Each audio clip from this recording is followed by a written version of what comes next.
আমাদের আওয়ামী লীগের সরকারে আসার পর বাংলাদেশের মানুষের ভাগ্য পরিবর্তন হয়েছে।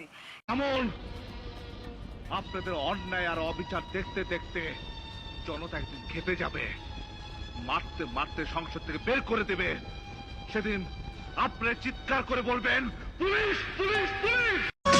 আবার কখনো শত্রু যদি কড়া নাড়ে দরজায়, দেখে নিও মা তোমার ছেলেরা কেমন করে দরজায়। আবার কখনো শত্রু যদি কড়া নাড়ে দরজায়, দেখে নিও মা তোমার ছেলেরা কেমন করে দরজায়। ধুলাই লোটাতে দেব না, ধুলাই লোটাতে দেব না আমরা জননীর সম্মান। আমি গর্বিত, আমি এ দেশের সন্তান, আমি গর্বিত, আমি বাংলা মায়ের সন্তান। নখে